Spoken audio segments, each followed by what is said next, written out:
no organization has taken responsibility for the blast. Western intelligence sources have Comcast. The first 40 seconds of this movie combines the usual parade of pointless studio logos with news position outlining the international violence. You might think combining these things would make it better, but you might think very wrong. For many of you, this is simply a car driving down a road. For me, it's a signal that the opening credits are going to be so long that we have to endure a boring road trip to get through them all. Why would this asshole drop him off here? At least pull a little bit closer to the entryway. Unless, of course, you just wanted this cool tracking shot as he walks toward the gate. Did Philippine intelligence track you? How the would he know? I think your ISI officer was compromised. All Pakistani intelligence officers are compromised. One of our Afghani friends discovered a German B&D agent in his circle. That particular general won't be very useful to us anymore. The Pakistani friend, the Afghani agent, the German officer, and the ISB-NDI general did what now? Holy balls, look at that executive producers list. We're a good 3 minutes into the movie and we still have this many names taking up real estate on our screen. I expect that kind of nonsense from TV shows, but this textual harassment in movies must stop. Or Cowie survives this. Every day the same damn joke. CinemaSins critics. We were thinking Benjamin if it was a boy. Really? Hell no! If it's a girl, maybe. Using girl as a pejorative. Baby? Babe. Babe, I was wondering if you wanted to add more white to this house. One day I hope to walk into a place that looks like THX 1138. Rada Mitchell. All right, so 6 cameras, right? Jesus, Mike has so many cameras in this nursery, he's practically making his own Truman Show. An autopsy has been scheduled within the next 48 hours. Sincere British reporter, I believe you mean scheduled. We all know about the 350 or so British nationals who've traveled back and forth to Syria in the past year. As we've seen before in Iraq and Afghanistan. Of rising concern is the handful we believe to be former military. Is any of this actionable? No. Very well. Did you get any of that? Does it make sense? Does it matter? Pretty sure by the end of this movie, the only contribution that discussion will have is on the movie's runtime. These are the trips I hate. Last minute out of the country, no time to plan. It's hard to believe that when the Prime Minister dies, 40 world leaders with 40 security details would descend upon one place in a short amount of time with no concrete plan in place to keep people safe. In the real world, an event like this would have all the planning it needs. In movie world, there's no choice but to dive right into madness. It's our oldest, strongest ally. England is our oldest, strongest ally? An argument could be made for the strongest, but oldest? You do remember that whole thing about declaring independence, killing each other, and even more skirmishes in 1812, right? It could be argued that we weren't official allies until World War I. I mean, the French basically called before the ink was even dry on the Declaration of Independence just to boil the bottoms of those English pig dogs. Morgan Freeman walks into the picture to satisfy the all characters are introduced in the first act requirements mandated by Sid Field and quickly exits in less than 30 seconds. Oh, it's no small thing being a godmother. Skip! Well, I'm competent, brilliant, stunningly beautiful, and really honored. Thing Angela Bassett says after being completely underutilized in most modern-day films accidentally makes it into the final cut. Okay, look, if you're gonna give us the blow-by-blow of the time, it hardly matters if you start at 8:30 a.m. and then in the very next scene tell us it's 2:30 p.m. There's a gap of 6 hours in your timeline, it's really not that important, is it? So much tiny font reading of inconsequential information in this movie. This movie has been titling every person, place, or thing as if I'm supposed to be taking notes. And I am taking notes, just not the notes you were hoping for. Fewer people know the president's exact movements, the better. Why wasn't I told? Nobody was. That's how you keep it a surprise. Also, it shows our complete lack of faith that we have in our allies, who are supposed to help us in high-danger situations and probably need to know everything since it's their turf, and they've got their hands full even though the slightest change could all that up. But I'm Gerard Butler, and this is Sparta and whatnot. Marine 1, 2, and 3 on final approach to Somerset House. Marine 3. Marine 1 is the president's chopper. Marine 2 is supposed to be the VP's chopper, even though he's not here. So what kind of cack-handed balderdash is Marine 3? A slow-mo shot from outside the car, more shots of the procession, an establishing shot of Buckingham Palace, and some guards marching. Could this movie be any slower? We're almost a third of the way into this thing, and the only thing that's fallen is my tumescence. Agnes Bruckner? I loved her in Murder by Numbers. She's changed a lot since 2002, though. Barely recognizable. I know this is supposed to be some incredible cluster, but how in the world does the Japanese Prime Minister not have an armed escort to the funeral that would avoid a busy bridge like this? No one will be seated during the movie introduces every goddamn leader on the planet by name and sometimes stereotype portion of the movie. Weird time for a Schwann's delivery, but whatevs. You know, the funny thing is, James always hated funerals. Is this guy trying out for Monty Python? I think auditions might be closed. Yes, that plan was sure to work. I'm sure you can randomly waltz in and take a security job that someone else has been assigned. And I'm equally as sure that no one else whose job it was to oversee this or any of these numerous onlookers staring straight at him would have noticed the giant bomb planting device masquerading as a mirror. Damn it, movie. How dumb do I think you are? Also, if you're going to get inside British law enforcement this easily, why not just wait until all 40 world leaders are in the church, and then blow up the church? Isn't that easier? Why go through all this nonsense? Also, not only do you have the bomb guy, you have a couple of guys who infiltrated the Queen's Guard. Then there are some inside the police, and the paramedics. If you have this much power, just take about 3 more years and finish your time machine, go grab the Infinity Gems, and do whatever you want. It's like the British decided to forego any background checks before they did any hiring, or they left it up to Boris Johnson. Sit down! Here's some serious bullshit movie action here. All the agents pull their guns on somebody. They even cut to another angle of those same agents pulling their guns on somebody. And when it cuts again, they're still pointing their guns at somebody. Not once do we see where the threat is, even though we know there's a threat out there. It's all speedy editing and no content. I'm not done. This is some of the worst action I've ever seen. And I've seen all the underworlds. It's a bunch of cuts to people shooting weapons, but we don't see what they're firing at or where they are, jumbled into a massive confusion of editing. I've seen action scenes accidentally written by alphabets that are less confusing. God, look how fake this explosion is. I can practically see an update notification for the computer's graphics card in this explosion. Sure, just crash the terrorists into some innocent driver minding their own business. I'm sure whatever lives you take in the name of protecting the president are totally expendable. And is it just me, or is this other car made of brass or something? The crash barely even affected it. It's at this point I wish we'd seen the bad guys plan all this out. It's not like it's some big surprise that something was going to happen, so knowing how they planned to do all this would have been fun. But doing it this way makes everything seem random. They had motorcycle guys stationed at this exact spot in London, just in case the POTUS got away from the cathedral and escaped the first set of goons that chased after him. Keep pressure on the wound. Wound? Singular? Voight got riddled by bullets so much they look like an excited Kermit the Frog. I think wound pressure may be the least of his problems. Jacob, take the wheel. I believe you mean Jesus, Gerard. I believe you mean Jesus. This discount Fallout action is shot so poorly and cut so often, it's hard to even tell what's going on. Has this movie struck oil yet? Because it's hardcore boring. Me? I mean, really, just all of us. An attack that has decimated most of the known landmarks in the British capital. Directors worldwide are in shambles, knowing that they will no longer be able to lazily indicate visually when a scene is happening in London. Why is everything going on in London like nothing even happened? Like there's a sightseeing tour bus riding around like one of the worst terrorist attacks ever didn't just happen. We've asked the residents of London to stay indoors for their own safekeeping. Sightseeing tour buses will continue to run on schedule. The bad guys decide, let's just fire a missile at one of the helicopters that POTUS isn't in. Rooftop, 3 o'clock. You see him? Yeah, I see him. You shouldn't have. If there are multiple assholes on rooftops with Stinger missiles, why isn't your dead ass already dead, you dead ass? Angela Bassett doesn't survive this. I think you're gonna want to take a look at this. You better come take a look at this cliche. Amir Bakawi. Number 6 on the 10 list. Number 6! Number 6! Either there are 5 even worse motherfuckers about to bring on the apocalypse, or you need to immediately fire your list maker. The last time we saw Mike and Benjamin, they were running away from bad guys on motorcycles in an open field. And I guess they succeeded, running into this alley and hiding near a dumpster. Now there's this asshole who isn't on a motorcycle doing what I guess is a routine check of an alley, just in case the President of the United States might be there. While all this is possible, the narrative disconnect between this scene and the last one leaves an unimportant storytelling gap that apparently only I get pissed about. He's got more ammunition than the entire U.S. Army. You've taken 1 gun, 1 grenade, and a smoke canister. You may be the most exaggerating exaggerator in the entire exaggerative history of exaggerating exaggerators. Also, good thing this guy was traveling alone with the exact ammo you will need later. Come on, let's go.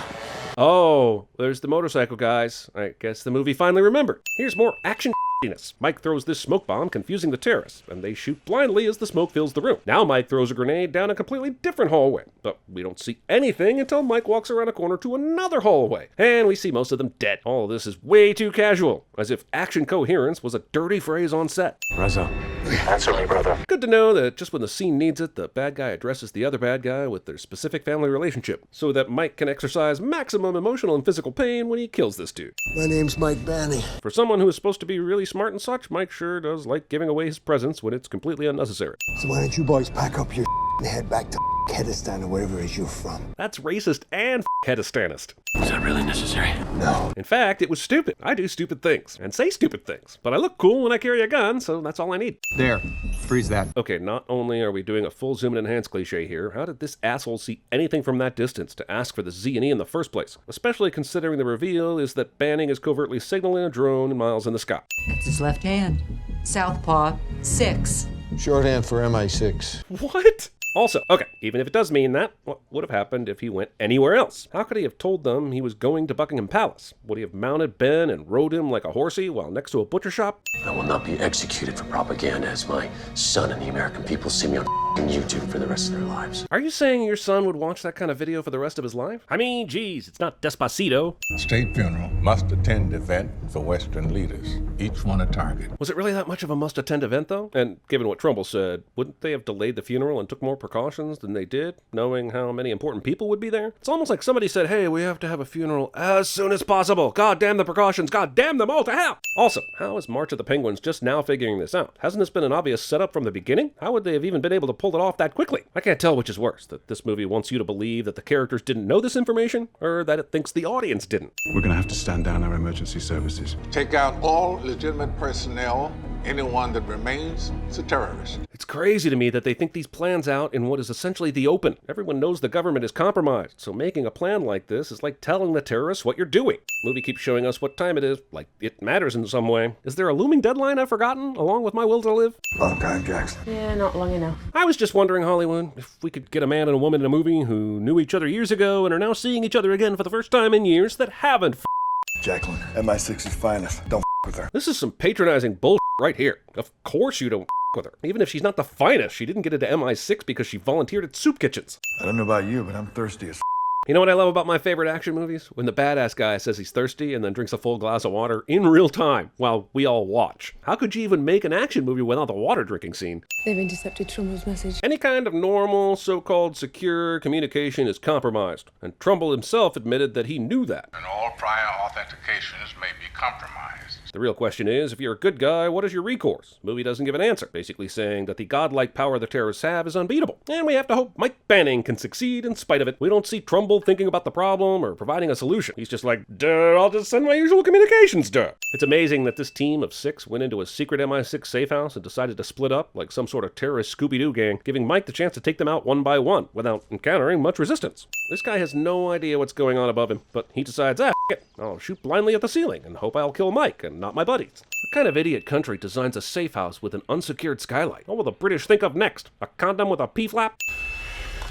Deuceface ex Hardica. I was wondering when you were going to come out of the closet. That's not funny. Hard agree. Of the 119 known Bakawi front companies he's used in the past, 28 have been located in the UK, 11 in London proper. When the movie isn't giving us nonsensical and jarring action scenes, at least it's giving us scenes in a boardroom where people figure things out and spout numbers with lots of graphics and computer screens. So we'll always have at least a little something to bore us out of our skulls.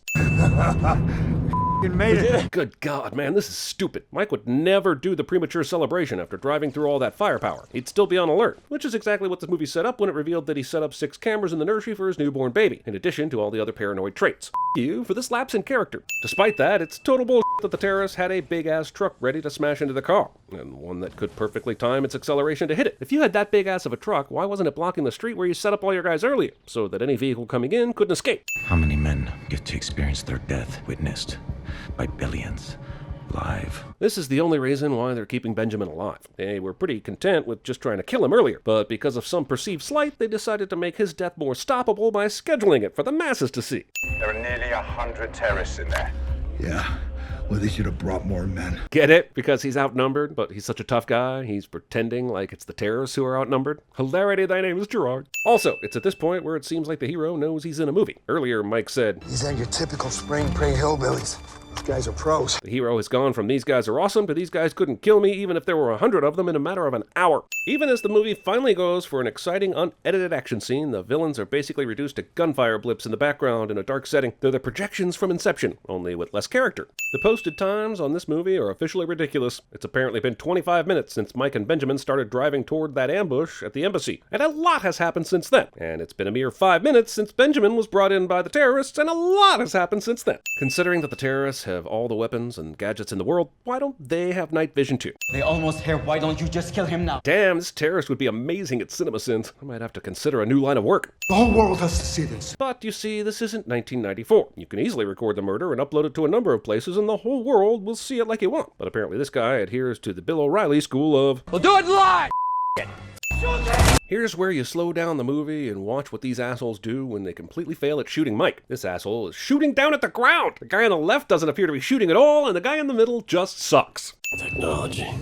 Only as good as the dumb who are using it. Twitter. Any last words, Mr. President? Look, I'm not saying you could keep this off YouTube or the internet in general, but I sure as hell am saying it wouldn't be playing on every screen in all public areas. Dude, you have your live audience. Stop waiting. You're being more of a dick doing this than the actual kidnapping and planning to kill the president. Not watching this. Thing both the director and the DP said to the crew when shooting the action scenes in this movie somehow made it into the script. Does this bad guy keep getting up because he's awesome? Or is it just because he's the last guy Mike has to beat? He's been shot once, beaten twice, but other than needing a shower and dry cleaning, he's perfectly fine. It takes 9 seconds for this grenade to blow up, but that's probably because it was tailor-made for these terrorists, who like dramatic tension to build before they kill anybody. Do you know what? 1,000 years from now, we'll still be here. Misplaced optimism. How are there more guys? Go, go, go! And now we outrun an explosion, because why the hell not? Fire conveniently meanders down the hallway, and Mike and Benjamin somehow survive a jump 3 stories high, and Artax dies in the swamp of sadness. Do I have that right? Hell, the idea that they're even standing on their own power after surviving a helicopter crash, a truck smashing into their car, and that final jump all in the same day is worth at least 50 cents, right? Next time I tell you to blow it, just blow it. Sexual harassment. You forgot to delete your access logs. I can't tell which makes this scene more anticlimactic. The fact that everyone is already safe and celebrating by now, the fact that this motive will be complete bullshit, or that we've literally only had about 10 minutes of total screen time with discount Sandra Bullock and discount Jim Parsons combined. I think if I had to choose, I'd choose the fact that this movie can go suck Satan's taint. And 20 million euros. Movie is so short that the surprised bad guy scene lasts roughly 3 minutes. This is the guy who's responsible for everything that happened today, and the movie isn't really interested in the how as much as it's interested in the reveal and getting to the credits. Get on the f***ing floor! Damn, couldn't you just hit him in the leg or something? He was 6 feet from the car. Maybe you should look out your window. You! This is a guy who survived the last drone missile, right? Why give him any chance to escape? Any at all? In the words of Prime Minister Clarkson, London may have fallen. Roll present perfect credits. Why is Vice President Trumbull making this very official announcement in a high-rise instead of, like, you know, the White House? He's been debating this resignation and is now hovering his arrow over delete. Then he hits enter. So since send was selected, doesn't matter where his mouse was. He just sent that resignation email, which further means they can't make any more sequels, right? Wait, when do we get to the Channing Tatum part? Well, now that Shane is dead, I guess we know who is Goose. On your left. Hey, there's a New Mexico. Let's get to the chopper! Get to the chopper! I'll dedicate my life to your death. This war will not end. Now, I'm not much for blaspheming, but that last one made me laugh. Mr. President, we're going to take a hit. Brace for impact. Put your head between your knees and kiss your bum goodbye. Mr. President, those better be comfortable shoes. Those must be comfortable shoes. I bet you could walk all day in shoes like that. Point this end towards the bad guy. I know which end to use.